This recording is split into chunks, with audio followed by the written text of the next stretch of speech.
Gold trusted gold buyers మీరు తాకట్టు పెట్టిన బంగారాన్ని విడిపించి ఈ రోజు ఉన్న మార్కెట్ ధరకు కొనబడను. అమెరికాలోని లాస్ ఏంజల్స్ లో జరిగినటువంటి ఒక సంఘటన ఇప్పుడు అందరినీ కూడా కలవరపాటుకు గురి చేస్తోంది. ఎందుకంటే ఒక వ్యక్తి స్పష్టంగా మనకు వీడియోలో కూడా కనిపిస్తున్నటువంటి వ్యక్తి ఎవరైతే ఉన్నారో అతను అందరినీ కూడా అంటే రోడ్డు పైన వెళ్ళేటటువంటి అందరినీ కూడా భయభ్రాంతులకు గురి చేసేటటువంటి ఏమంటారు చేష్టలు చేస్తున్నాడు అనుకోవచ్చు. ఎందుకంటే ఒక ఖడ్గం ఉంది, చాలా పెద్ద ఖడ్గం. అట్లాగే సిక్కులు మనకు తెలుసు, పంజాబీస్ అండ్ సిక్కులు ఎవరైతే పెద్ద పెద్ద చాకులు మన యుద్ధాలలో వాడేటటువంటి చాకులు ఏవైతే ఉంటాయో అట్లాంటి పెద్ద ఖడ్గాన్ని పట్టుకొని ఆయన రోడ్డు మీద దాంతోనే ఇలా రాస్తున్నాడు. ఆ తర్వాత గట్టి గట్టిగా అరుస్తున్నాడు. అక్కడ మనం స్పష్టంగా కనిపిస్తోంది ఏంటి అంటే అక్కడ అటు ఇటు వెళ్ళే వాళ్ళు కూడా అతన్ని చూసి భయపడిపోతూ పారిపోతున్నారు కూడా మనకు స్పష్టంగా కనిపిస్తోంది ఆ వీడియోలో. మరి ఎంతసేపటి నుంచి ఇట్లా బిహేవ్ చేస్తున్నాడు ఏంటో తెలియదు కానీ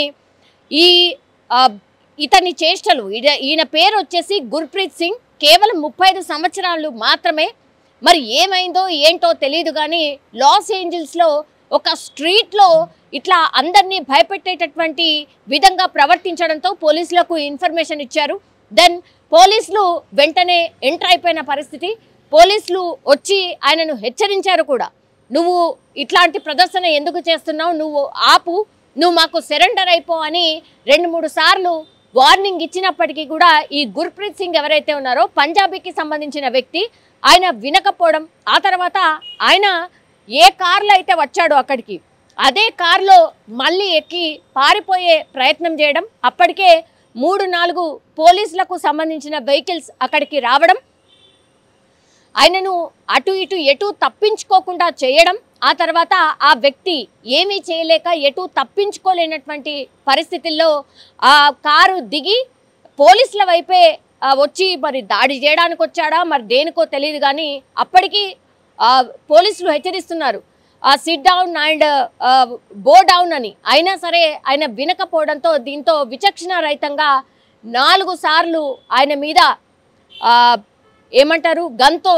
షూట్ చేసి ఆల్మోస్ట్ ఆ మనిషి కింద పడిపోయినటువంటి సిచ్యువేషన్. 4 గన్ షాట్స్ కూడా మనం స్పష్టంగా వినొచ్చు. ఇదంతా కూడా ఇప్పుడు పోలీసులు ఎవరైతే ఈ గుర్ప్రీత్ని వార్న్ చేస్తున్నారో అదే కార్లో డాష్ బోర్డ్లో ఈ కెమెరా ఉంది కాబట్టి ఆ కెమెరాలో స్పష్టంగా రికార్డ్ అయినటువంటి సిచ్యువేషన్.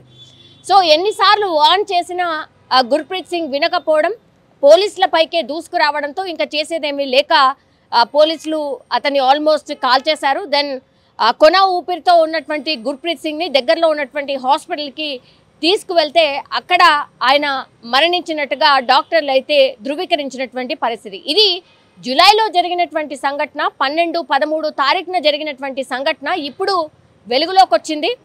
అమెరికాలో ఏ చిన్న అలజడి జరిగినా, ఏ చిన్న ఇన్సిడెంట్ జరిగినా పోలీసులు అప్రమత్తంగా ఉంటారు అని చెప్పడానికి ఒక నిదర్శనం. అట్లాగే ప్రజలే మాకు ముఖ్యం, ఇట్లాంటి చేష్టలు ఆర్ ఇట్లాంటి బిహేవియర్ చేసే వాళ్ళు ఎవరైనా సరే వాళ్ళకి ఇలాంటి వార్నింగే ఆర్ ఇలాంటి శిక్షనే ఉంటుంది అని చెప్పడానికి కూడా ఇదొక వీడియో నిదర్శనంగా మనం భావించవచ్చు. కానీ గుర్ప్రీత్ సింగ్ ఇట్లా బిహేవ్ చేయడానికి కారణం ఏంటి? ఇది యాక్చువల్లీ ఒక యుద్ధ కళ. ఆయన చేస్తున్నటువంటిది కూడా పంజాబీలో ఒక యుద్ధ కళ, దాని పేరు వచ్చేసి గట్కా అని చెప్తున్నారు. కానీ ప్రదర్శన వేరు, ఇట్లా వీధుల్లోకి వచ్చి ప్రజల్ని భయభ్రాంతులకు గురి చేసేటటువంటి పరిస్థితిని క్రియేట్ చేయడం వేరు.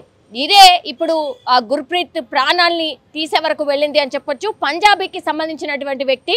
చాలామంది ఇండియన్స్ చాలా ప్రదేశాల నుంచి అనుకోవచ్చు, చాలా స్టేట్స్ నుంచి కూడా అమెరికాలో చాలామంది సెటిల్ అయి ఉన్నారు.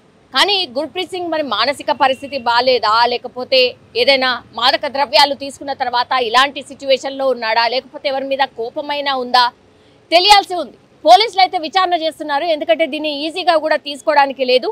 అట్లా ఖడ్గాన్ని ఆయన రోడ్డు మీదకి వచ్చి ప్రదర్శించడం, ప్రజల్ని భయభ్రాంతులకు గురి చేయడం ఏంటి అనేసి కూడా ఈ విచారణలో వాళ్ళ ఫ్యామిలీ మెంబర్స్ని అందరినీ కూడా పిలిచి విచారణ చేసినటువంటి సందర్భం అయితే కనిపిస్తోంది. ఒక్కసారిగా అమెరికాలో దట్టు లాస్ ఏంజల్స్ స్ట్రీట్లో ఒక వ్యక్తి ఏకంగా ప్రజల మధ్యకే వచ్చి ఈ యుద్ధ కళలో ఉన్నటువంటి గట్కా అనే దాంట్లో ఒక ఖడ్గాన్ని రోడ్డు మీద ప్రదర్శిస్తూ ప్రజల్ని భయభ్రాంతులకు గురి చేయడం, ఆ తర్వాత ఆయనని విచక్షణ రహితంగా పోలీసులు కాల్ చేయడంతో నెటిజన్లు చాలా మంది స్పందిస్తున్నారు. కొంతమంది ఏమో మరి ఇట్లా ప్రజల్ని భయభ్రాంతులకు గురి చేయడం కరెక్టా అని కొంతమంది, ఏమవుతుంది ఆయన ఎవరి మీద దాడి చేయలేదు కదా, వీళ్ళు పట్టుకోవచ్చు కదా, బంధించవచ్చు కదా, కాల్ చేయడం ఏంటి అని మరికొంతమంది నెటిజన్స్ అయితే కామెంట్ చేస్తున్న సిచ్యువేషన్. మీకు ఈ ఇన్సిడెంట్కి సంబంధించి మీకేమనిపించింది మీరు కూడా కామెంట్ రూపంలో తెలియజేయాల్సిందిగా కోరుతున్నాం.